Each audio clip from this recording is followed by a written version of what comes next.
Existiu um gigante na antiguidade denominado e chamado pelo nome de Gilgamesh. Você conhece a origem e a história do gigante Gilgamesh, o gigante da terra da Suméria? Neste vídeo eu estarei falando em uma perspectiva suméria antiga sobre a sua origem, sobre a sua história e também sobre a perspectiva bíblica a respeito de Gilgamesh. Por isso eu peço que deixem os seus likes, os seus comentários e fiquem aí com o vídeo da origem de Gilgamesh, o gigante aí da terra da Mesopotâmia. Compartilhem com outras pessoas que têm curiosidades sobre pessoas antigas, sobre personalidades antigas, históricas, míticas, bíblicas e muito mais. Por isso, fiquem com mais este vídeo do canal Mistérios de Elohim.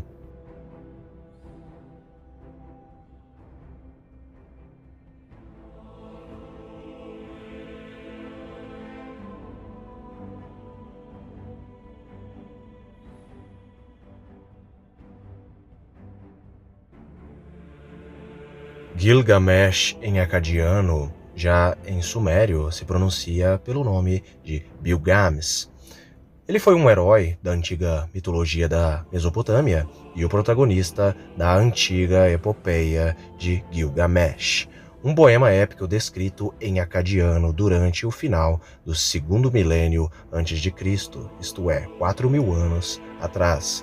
Ele foi possivelmente um herói histórico da cidade-estado suméria de Uruk, que foi deificado posteriormente. Seu governo provavelmente teria ocorrido em algum momento no início do período dinástico inicial, aí que é datado de 2900 a 2350 a.C., embora tenha se tornado uma figura importante na lenda suméria durante a terceira dinastia de Ur, datada de 2112 a.C. Os contos das façanhas lendárias de Gilgamesh são narradas em 5 poemas sumérios sobreviventes até os dias de hoje. O mais antigo deles é provavelmente Gilgamesh Enkidu e o Submundo, no qual Gilgamesh vem em auxílio da deusa Inanna e afasta as criaturas que infestam sua árvore chamada de Halupu. Ela dá a ele 2 objetos desconhecidos, um Miku e um Piku, que ele perde após a morte de Enkidu. Após a morte de Enkidu, a sombra de Enkidu conta a Gilgamesh sobre as condições sombrias do submundo. O poema Gilgamesh e Aga descreve a revolta de Gilgamesh contra seu senhor Aga de Kish. Outros poemas sumérios relatam a derrota de Gilgamesh sobre o terrível gigante Hawa e o touro do céu, enquanto um 5º poema mal preservado relata o relato de sua morte e de seu funeral antigo.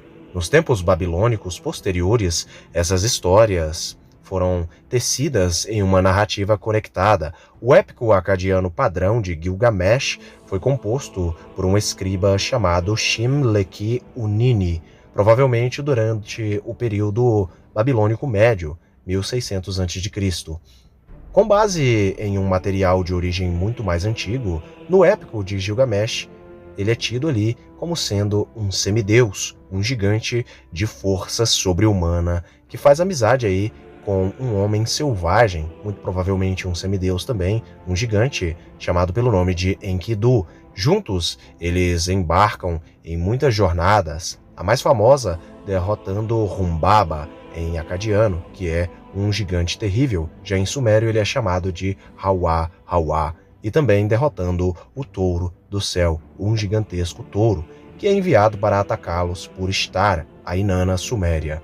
Depois que Gilgamesh rejeitou sua oferta para que ele se tornasse seu consorte, depois que Enkidu morre de uma doença enviada como punição pelos deuses, Gilgamesh fica com medo de sua morte e visita um sábio antigo chamado pelo nome de Utnapishtim, que é o grande sobrevivente do terrível e grande dilúvio, o Noé bíblico. Na esperança ali de encontrar a imortalidade, Gilgamesh falha repetidamente nas provações colocadas diante dele e volta para a casa dele em Uruk, percebendo que a imortalidade está além de seu alcance. A maioria dos estudiosos concorda que a epopeia de Gilgamesh, ou Gilgamesh, exerceu influência substancial na Ilíada, na Odisseia, dois poemas épicos escritos em grego antigo durante aí o século 8 a.C. A história do nascimento de Gilgamesh é descrita em uma anedota em On the Nature of the Animals, do escritor grego Aelian, no século II depois de Cristo. Aelian, ele relata que o avô de Gilgamesh manteve sua mãe sob guarda para evitar que ela engravidasse, porque um oráculo lhe disse que seu neto iria derrubá-lo. Ela engravidou e os guardas jogaram a criança de uma torre, mas a águia o resgatou no meio da queda e o entregou em uma segurança a um pomar, onde o jardineiro o criou. A epopeia de Gilgamesh foi redescoberta na biblioteca do rei assírio Ashurbanipal, em 1849. Após ser traduzida no início da década de 1870, causou ampla controvérsia devido às suas gritantes e enormes semelhanças entre partes dela e partes aí, no caso da Bíblia hebraico-aramaica. Muitos especialistas até mesmo se chocaram com as gritantes semelhanças. Gilgamesh, ou Gilgamesh, permaneceu obscuro até meados do século XX, mas desde o final do século XX ele se tornou uma figura cada vez mais proeminente na cultura moderna. Agora sobre o significado e a origem do nome Gilgamesh. A forma moderna Gilgamesh é um empréstimo aí direto do acadiano, traduzido como Gilgamesh. A forma assíria do nome derivou da forma suméria mais antiga anterior, que é Bilgames. É geralmente concluído que o próprio nome se traduz como sendo o significado é o seguinte: o parente é um herói.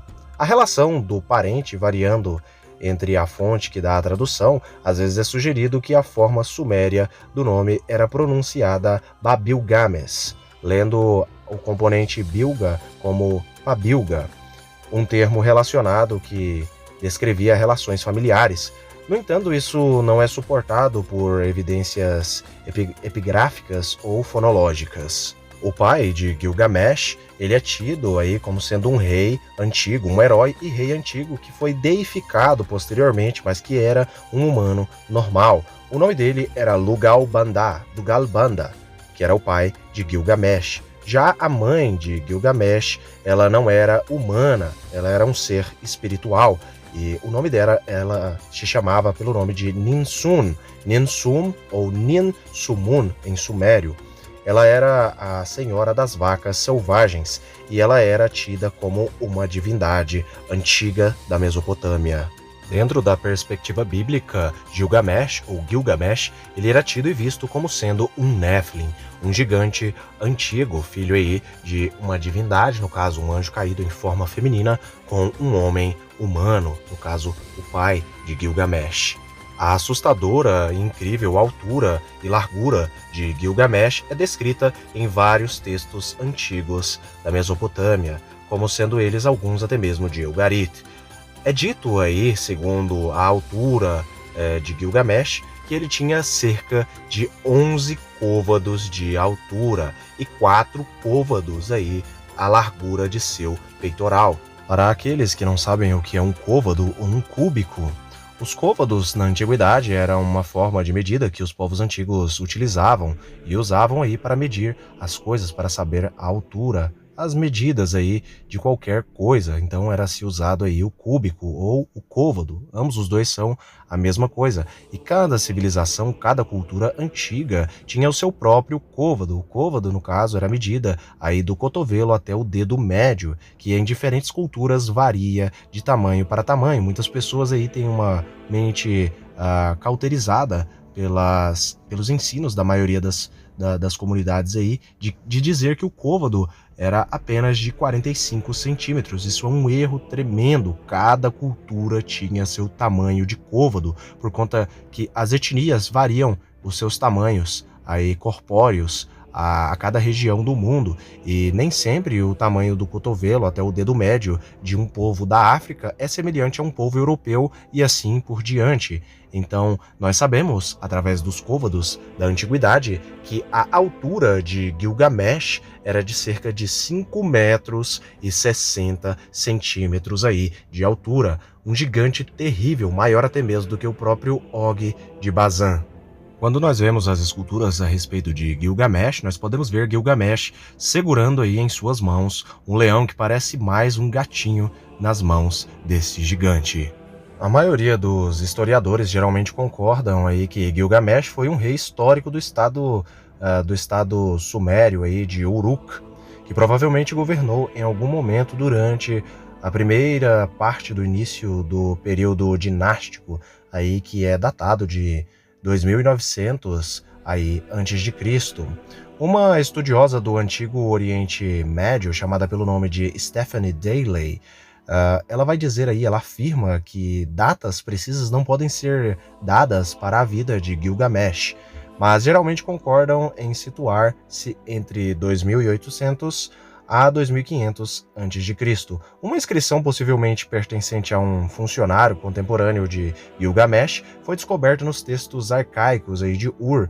Seu nome diz Gilgamesh é aquele que Utu selecionou. Além disso, a inscrição Tumal, um texto historiográfico de 34 linhas, descrito aí o reinado de Shib-Era, também o menciona. A inscrição acredita a Gilgamesh a construção das muralhas de Uruk. Foi ele mesmo, o próprio Gilgamesh, quem as construiu. As linhas 11 e 15 da inscrição dizem: pela segunda vez, Tumal caiu em ruínas. Gilgamesh construiu no Numburá da casa de Enlil. Ur-Lugar, filho de Gilgamesh, tornou-se o Tumal proeminente, trouxe Ninlil para Tumal.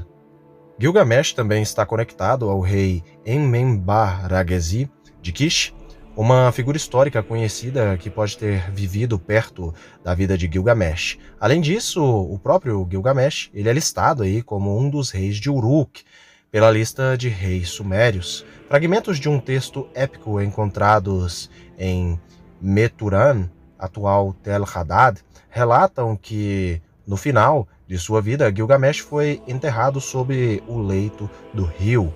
O povo de Uruk desviou o fluxo do Eufrates passando por Uruk com o propósito aí de enterrar o rei morto no leito do rio. Entre os maiores feitos aí de Gilgamesh, narrados e ditos nas epopeias, aí, nas inscrições antigas cuneifórmicas, vão dizer que ele enfrentou um touro gigantesco, e vão dizer também que ele enfrentou e derrotou aí um gigante também terrível de sua época. Eu espero que vocês tenham gostado, deixem os seus likes, os seus comentários, qualquer dúvida eu falo com vocês aqui nos comentários.